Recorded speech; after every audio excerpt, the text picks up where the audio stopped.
Government corruption has never been more prevalent or caused more harm. It's why extremism is on the rise. It's why the financial gap between the haves and have-nots has never been wider.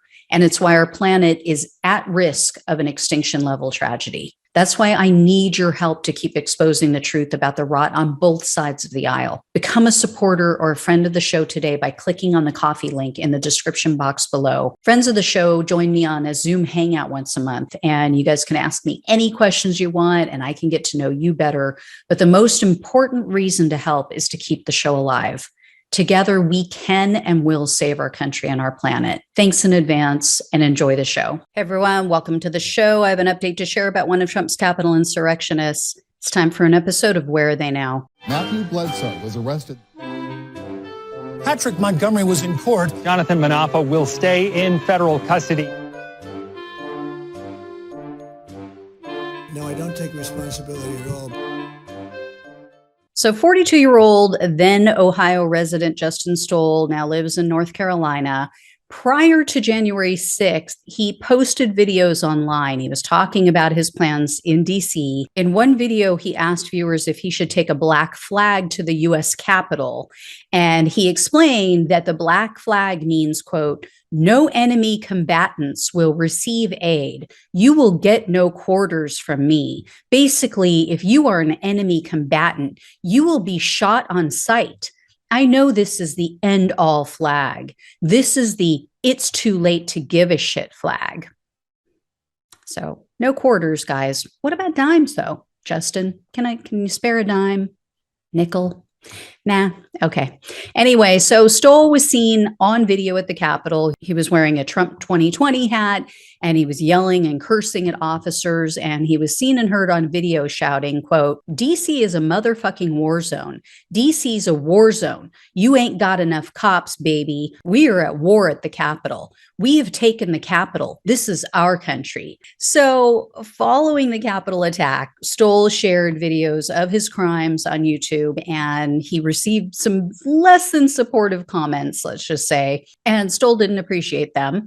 In response to a comment about him going to jail for his activities on January 6th, he responded with a video in which he was seen and heard saying, quote, snitch, bitch, first thing in the morning. Let's see what the rat fuck has to say, shall we? And then he went on to repeat what the person said to him. He read the person's comment on his video, which said, cool, I'm glad I saved this video, LOL. I hope you really went into the Capitol building. You'll have 10 years of free room and board waiting for you. And then Stoll went on to say, quote, well, that shows your fucking ignorance because clearly the Capitol building is owned by the people. So again, nothing will happen. Secondly, I never admitted I went into it, did I?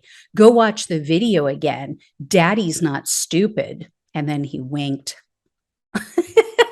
Third, if you ever in your fucking existence did something to jeopardize taking me away from my family, you will absolutely meet your maker. You can play that for the DA in court. I don't care. If you ever jeopardize me from being with my family, you will absolutely meet your motherfucking maker, and I will be the one to arrange the meeting. So go ahead and play that shit, bitch. Keep this video. You might need it one day. So Stoll was arrested on January 15th of last year, but he wasn't charged with the typical January 6th crimes because although he breached the perimeter barricades, there wasn't any evidence that he actually entered the Capitol or that he committed any acts of violence or vandalism. So Stoll was charged instead with only one count of transmitting a threat via interstate communication, and then an additional one count of tampering with a witness by threat. In January of this year, Stoll pleaded guilty to the interstate threats, which is a felony, and he was looking at up to 5 years in prison, 3 years of probation, and $250,000 in fines. However, the prosecutor was asking for only 24 months of probation. And she explained her request to the judge, saying that Stoll has no criminal history. He had a difficult childhood. He didn't enter the Capitol, didn't damage anything, blah, blah, blah. And he apparently did, quote, so well in therapy following his arrest. The prosecutor also said that they believe that he is a low risk of reoffending. And Stoll's defense attorney told the judge, quote, Mr. Stoll is beyond remorseful. He's a good person. He made a bad mistake. And she said that Stoll received a, quote, glowing review from his mental health counselor. At his sentencing hearing, Stoll apparently cried before he spoke, and he told the judge, quote, I can't change who I was. I will strive every day to not be the man I was. This experience has taught me to love everyone, regardless of who they support. The U.S. District Judge in this case was Susan Dlott. That's a name I have not heard before. She hasn't presided over any of the January 6th cases so far.